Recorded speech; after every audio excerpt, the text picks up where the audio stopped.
it seems to me, and maybe you can tell me that, like women who are in sort of a younger age demographic, let's just say 18 to 28, somewhere around there, they tend to have this kind of tunnel vision when it comes to like what it is that they are entitled to and what it is that they like, finding that balance between, like, say, alpha fucks and beta bucks, right? They want the guy who's hot. They want the guy who's got this, you know, what the 666, right? 6-pack abs, 6 feet tall, 6-figure income, at least above a 6-inch cock, right? That kind of stuff.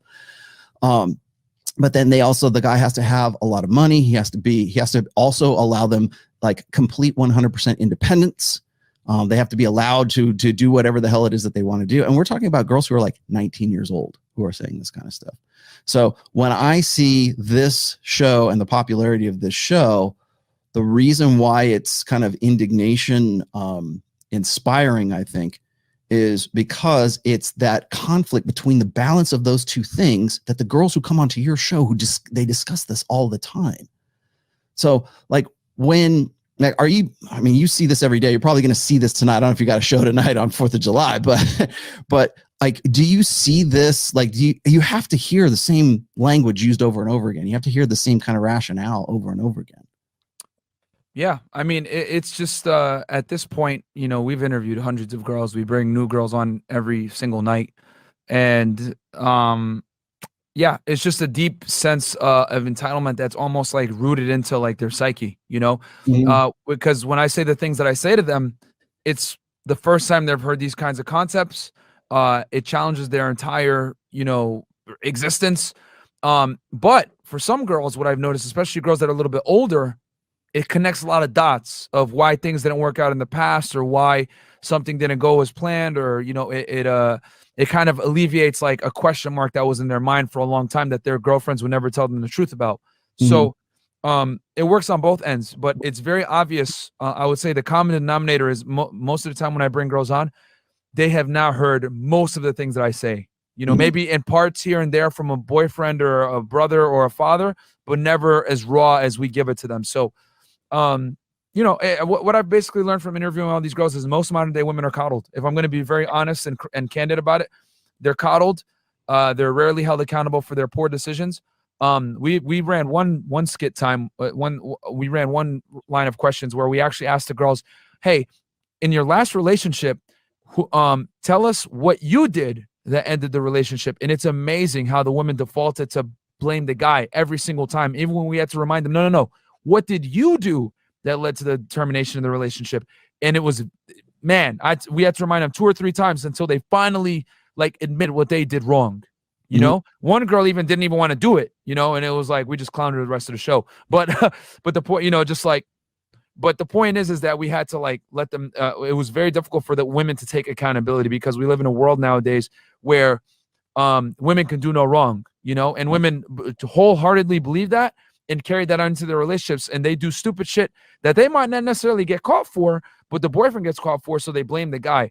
So I would say it's just, if I was to give you like one precise sentence to define most of the girls that come on our show, they're coddled from reality and their bad decisions. I want to see and this is exactly why I bring you on. Because like these are the women who are like, let me ask you this. What would you say the most common demographic of women are? Like, what's the age range of the girls that you bring on the show? I know you have, occasionally you'll have a girl on there who's like 34, 38, but like, what's the mean average? I would say it ranges between 18 to like mid 30s.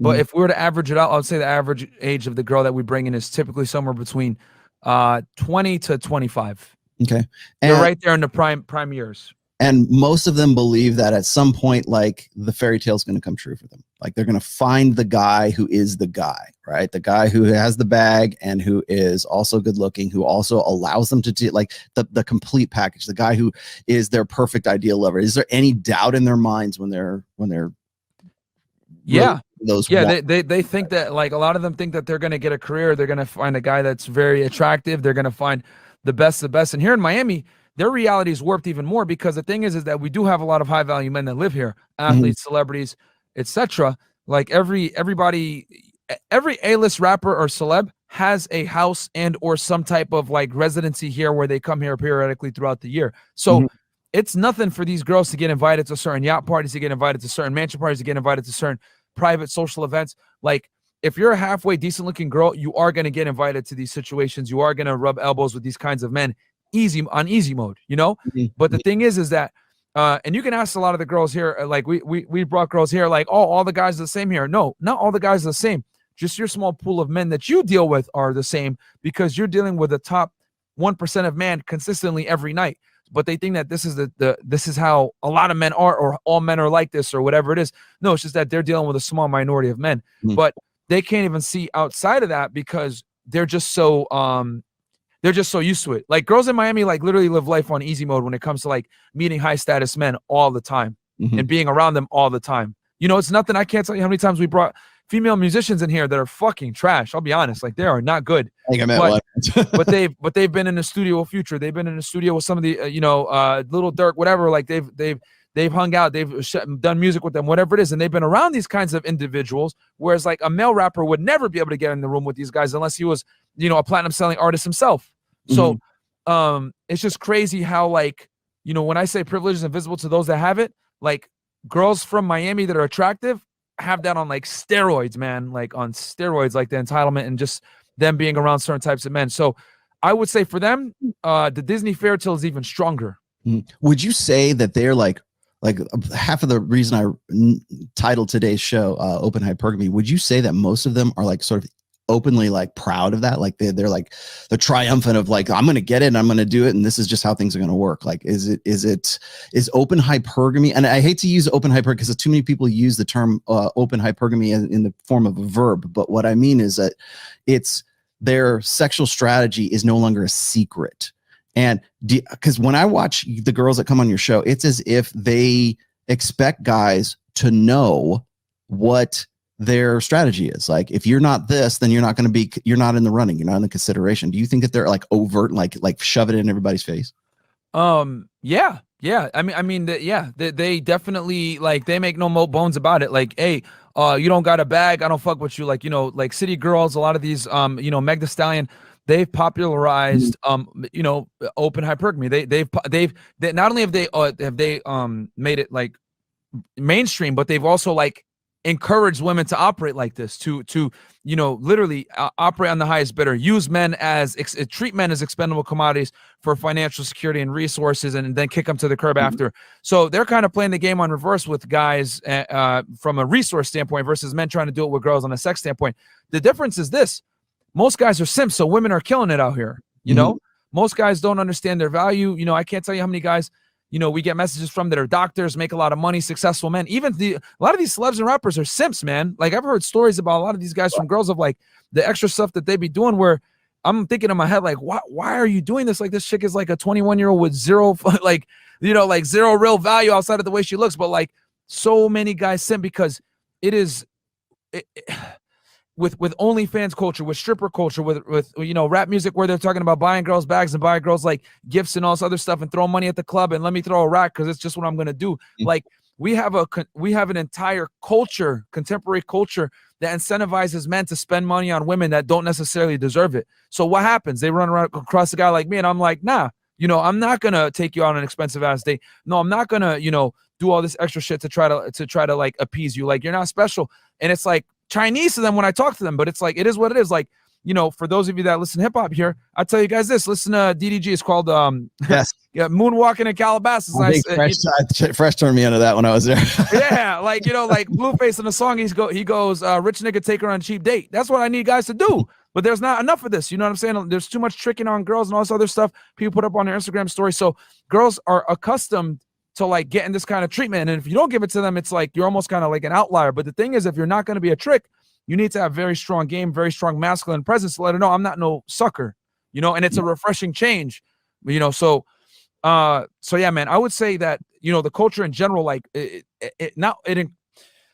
culture in general encourages women to finesse men 100%. With OnlyFans, all this stuff, it like women are proud to finesse men nowadays. Like, they're actually encouraged. Like, girls go to the club nowadays with no money to like bet their girls and see, all right, let's see who could get the most drunk without paying $1. You know, how many tables can I get into and finesse? Yeah. Like, it's a game now to a lot of women. So guys, you gotta understand that, you know, you gotta protect not only your attention, but you gotta protect your wallet too with a lot of these girls, because they feel entitled to your time and to your money. I've had girls, bro, that literally shame me for not letting them come on the podcast as if they're entitled to come on the podcast. Mhm. You know what I'm saying? This is the crazy world we live in.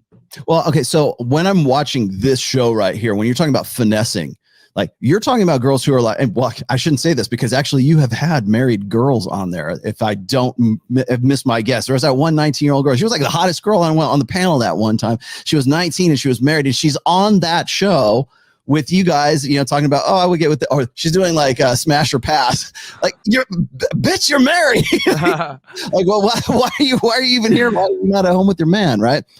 And I think that there's he was in the studio. We let girls bring their husbands in if they got a boyfriend or a husband. He was in the studio the first time, but the second time I don't think he was. Yeah. Well, I think that one of the reasons why shows like this are popular is because it allows women to live vicariously in a way that still appeals to, like what you're saying, like finessing guys, right? If they can't actually finesse guys, they can watch a show where some girl finesses two guys, right? And one of them is Brad and one of them is Cooper. One of them is sort of the boring guy at home who is supposed to like talk about his feelings and babysit the kids. That's why I started with that song this morning today. Why do you not have a babysitter kind of thing? Well, when your man is your babysitter and you're out with the guy that you want to bang, and you're married to this guy, you're still in that mode. You're still in that finessing mode. And I'll say this too, real quick. Like, what a lot of girls do too is they follow. For some of you guys that don't know, like, so obviously, you know, rappers, you know, they have girlfriends, whatever, maybe celebrities, whatever. A lot of the girls will follow their girlfriend and or chick or wife or whatever, and they'll kind of like look at her lifestyle and try to emulate that. You know what I'm saying? So not only is it incentivized for women to be, you know, openly hypergamous, if we're going to use that in a phrase, but social media and mainstream culture incentivizes them to look for the best option. And not only that, it incentivizes them to spin plates as far as like men goes, like casually date multiple men. You know, we have a full sugar daddy culture going on in major cities. People don't know about this, like in New York City, Las Vegas, Miami, LA, etc. Any city that has a high cost of living has a thriving sugar daddy like culture economy. Yeah. And it's completely normal. A lot of girls do it. It's common. Like I've brought many girls on the show before, and we ask them, hey, are you a sugar baby, and or do you know anyone that's involved? Every single girl at the table, if she wasn't involved, knew at least half of her friends that was involved in it. And the other thing too is, the more attractive a woman is, the higher the likelihood that she's probably either A, had a sugar daddy, B, dated like high net worth individuals, and or C, just rubbed their elbows with like celebrities, whatever it is. So, you know, with the marketplace being globalized, right? The sexual marketplace being globalized, and Instagram being the thing that it is on online dating and sugar sites, women literally have their pick of the litter. And a lot of guys, like I told you before, are not RP aware. A lot of them are simps, you know? So they do this stupid stuff. They trick on these chicks, whatever it is. And then after they get finessed a couple of times, they might come across and find this information. But how many guys are going to find this information and actually apply it? Because I've noticed that, you know, we get messages from some celebs and rappers, whatever. Hey, I love what you guys are doing, whatever. But are they applying it? I don't know. I think in the next 5 to 10 years, more and more men are going to become RP aware, which is great, you know, because the more men that become RP aware, the more these women are going to start to behave. And I don't have to punish so many chicks. But you know, I still see it as like a very small minority of men are actually going to watch this content and apply it. Yeah. Once you get into a relationship, whether that's marriage or that's just you being in a long-term relationship, the margin for error becomes much thinner than when you are spinning plates, right? Like you were saying before, like these women want to spin plates too, right? And that spinning plates, or that idea that women should be able to spin plates, doesn't end after the relationship begins. So there's always that, like when you guys told me this, and I've seen this on your show, I was there, I saw this happen there live in studio. Women do not want to give up their Instagram. They do not want to give up their OnlyFans. They do not want to give up their social media in any way, shape, or form. And if a guy were to ask them to do such a thing, then that is them being insecure, right? It's a big fight, man. Every time we ask that question, it's a huge fight. We say, hey, would you give up your Instagram for your boyfriend? 9 out of 10 times it's no. And they wouldn't want to do it. And they're like, well, he better be paying bills. And these girls don't even make money on their Instagram like that. But then I called a couple of them out, and I was like, we had a panel of like pretty, open-minded girls one time. And I said, listen, the real reason y'all don't want to ever give up your Instagram is because women never want to forfeit the ability to replace a man that they're dealing with at a certain point of time. And they know, since they don't actually initiate sexual attraction through a cold approaching or anything like that, that they are hindered to men approaching them. So women, whether they want to admit it or not, will always keep avenues open for other men to potentially court them if the guy that they're with fucks up. It's just that when you say it like that, it's like, oh, damn, like you literally just pulled the veil from us. But that's the truth. They always want to be able to reserve the right to talk to other people at any time, because that's how women maintain leverage. Like I always say, like, men have to earn their abundance mindset, whereas like women just have it naturally. A big part of women having a natural abundance mindset is maintaining their Instagram, maintaining their social media, maintaining their Snapchat, maintaining their Instagram. All of that allows them to continue to get free attention and validation. Because you go back 20 years, which you can speak to this, Rollo, like if a woman wanted to get attention from men or wanted to feel pretty, she had to actually dress up, get her ass up out of the house, walk outside, and go, make herself available to men, whatever. And then the guy would have to approach her, get a phone number, whatever. Like women had to put in some work back in the day. But nowadays, they don't have to put any work in.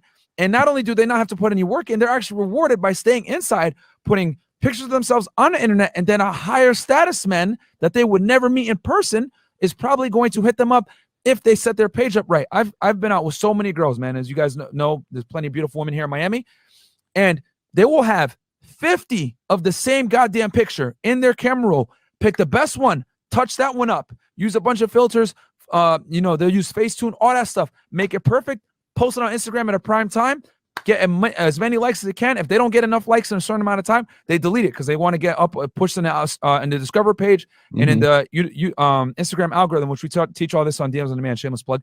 But the point is that girls are not stupid. They know how social media works. They know how Instagram works. They have this stuff memorized. A girl that doesn't even use IG like that is going to be still very well versed in social media usage and how to post pictures and angles, all this shit. So they know what they're doing, and they know that if they get rid of their Instagram, it is literally a huge avenue to meet high-value men that is taken out of their repertoire, and women will fight tooth and nail to be able to exercise options with men because they don't have the burden of performance to go out and approach men, so they have to keep the avenues open to be able to allow men to approach them that are higher status than whoever the fuck she's dealing with at that time.